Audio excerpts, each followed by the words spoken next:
Hello అండి, welcome back to our channel Shri Mavullamma Bhimavaram Ruchulu. నేను మీకు కార్తీక మాసం స్పెషల్ రెసిపీస్ని అయితే షేర్ చేయడం స్టార్ట్ చేశాను కదండి. ఈరోజు మనం కార్తీక మాసం స్పెషల్ రెసిపీస్లో చాలా క్విక్గా సింపుల్గా అయిపోయే రెసిపీస్ ఏంటో చూపించబోతున్నానండి.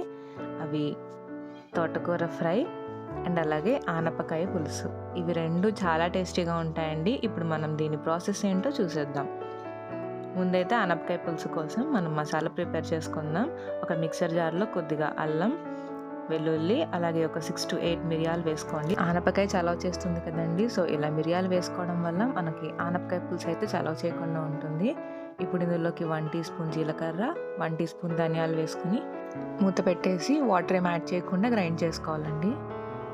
అండ్ ఇలా మనం కోర్స్గా గ్రైండ్ చేసుకున్న తర్వాత ఇందులోకి ఒక పెద్ద సైజు ఆనియన్ని ఇలా పెద్దగా చాప్ చేసుకొని ఇందులో యాడ్ చేసుకోవాలండి. అండ్ ఇప్పుడు ఇందులోకి కొద్దిగా పసుపు కూడా యాడ్ చేసుకొని మూత పెట్టేసుకొని మళ్ళీ గ్రైండ్ చేసుకోవాలండి. ముందే ఆనియన్స్ వేసేస్తే మనకి ఇవన్నీ నలగవు, సో ఫస్ట్ అవి గ్రైండ్ చేసుకున్న తర్వాత ఆనియన్స్ వేసుకొని ఇలా మిక్సీ పట్టుకొని పక్కన పెట్టేసుకోవాలి. అండ్ ఇప్పుడు మనం ఒక కుక్కర్ పెట్టుకొని ఇందులోకి ఇలా చాప్ చేసుకొని వాటర్లో వేసుకొని ఇలా నీట్గా కడుక్కున్న ఆనపకాయ ముక్కలను అయితే ఇందులో యాడ్ చేసుకోవాలి. అండ్ ఇప్పుడు మనం ముందుగా గ్రైండ్ చేసుకున్న పేస్ట్ని కూడా ఇందులోకి యాడ్ చేసుకోవాలి. ఇప్పుడు ఇందులోకి ఆనపకాయ ముక్కలు మునిగేంత వరకు ఇందులో వాటర్ అయితే యాడ్ చేసుకోవాలండి.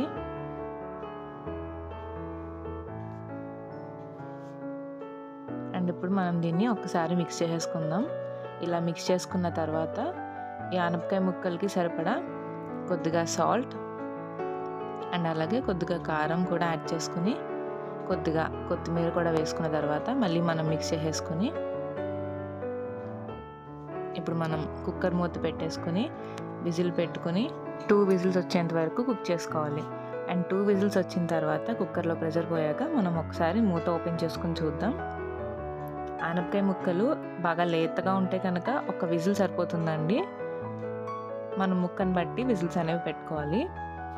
అండ్ ఇలా మనం ఆనపకాయ ముక్కల్ని ఉడికించుకున్న తర్వాత ఇందులోకి చింతపండు రసం అయితే యాడ్ చేసుకోవాలండి. నేనైతే ఇందులోకి చిన్న నిమ్మకాయ సైజ్ అంత చింతపండు అయితే యూజ్ చేశాను. ఇలా దీని నుంచి జ్యూస్ని ఎక్స్ట్రాక్ట్ చేసుకొని ఇలా వాటర్ని యాడ్ చేసుకోవాలి.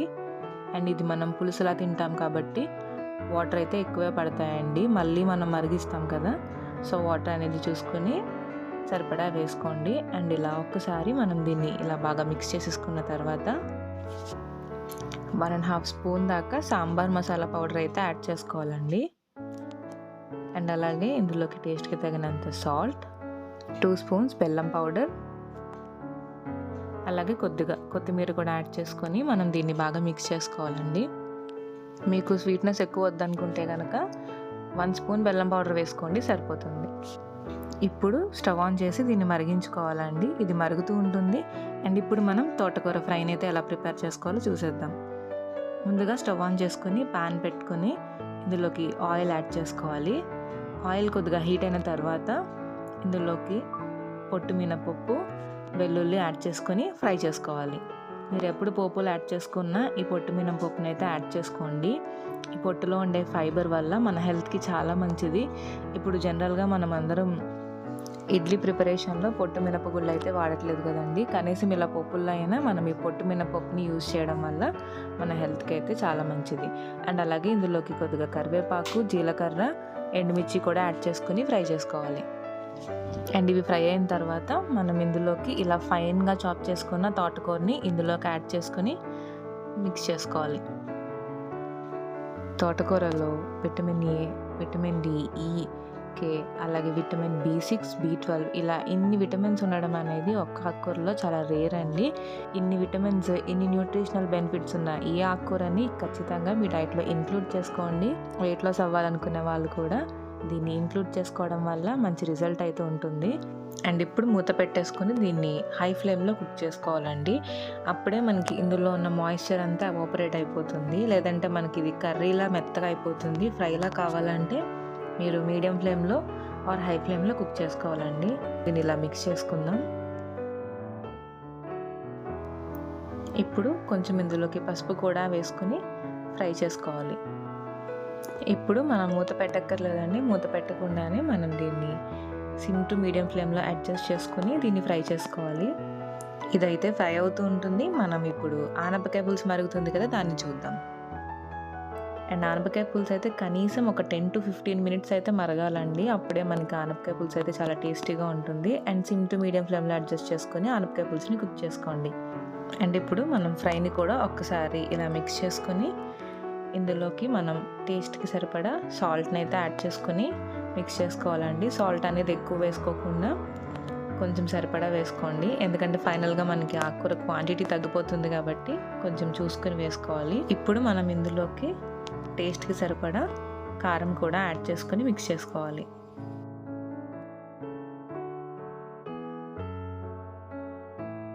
ఇది మనకి ఫ్రై అవుతూ ఉంటుందండి. ఇప్పుడు మనం ఆనపకాయ పులుసు ఎంతవరకు వచ్చిందో చూద్దాం. మన ఆనపకాయ పులుసు అయితే మరుగుతుంది కదా, చూసారు కదా, ఆనపకాయ ముక్క కూడా చాలా పర్ఫెక్ట్గా కుక్ అయింది. అండ్ ఇప్పుడు మనం దీన్ని ఒక్కసారి మిక్స్ చేసుకొని స్టవ్ ఆఫ్ చేసేసుకుందాం. ఇప్పుడు మనం ఆనపకాయ పులుసుకి పోపు వేసుకుందాం. పోపు కోసం ఒక గిన్నె పెట్టుకొని ఆయిల్ యాడ్ చేసుకోవాలి. ఇందులోకి పొట్టు మినపప్పు, వెల్లుల్లి వేసుకొని ఫ్రై చేసుకోవాలి. ఇవి ఫ్రై అయిన తర్వాత ఇందులోకి పచ్చిమిర్చి వేసుకొని ఫ్రై చేసుకోవాలి.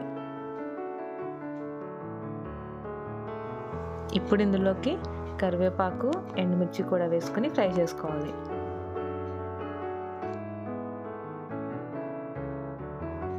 ఇప్పుడు ఇందులోకి మెంతులు, జీలకర్ర, ఆవాలు కూడా వేసుకొని ఫ్రై చేసుకోవాలి.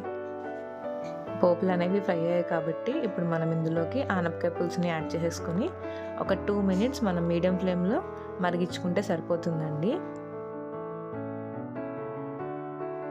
ఆనపకాయ పులుసు అయితే రెడీ అయిపోయిందండి. ఇప్పుడు మనం దీన్ని పక్కన పెట్టేసుకొని మన ఫ్రై కూడా ఎంతవరకు వచ్చిందో చూద్దాం.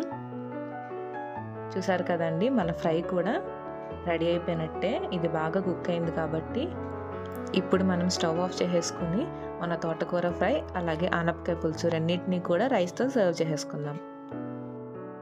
చూసారు కదండి, నేను ఈ రెసిపీస్ని రైస్తో సర్వ్ చేశాను. అలాగే పెరుగు అండ్ ఒక స్వీట్ అండ్ దీంట్లోకి ఒక పాపడ్ని కూడా పెట్టాను.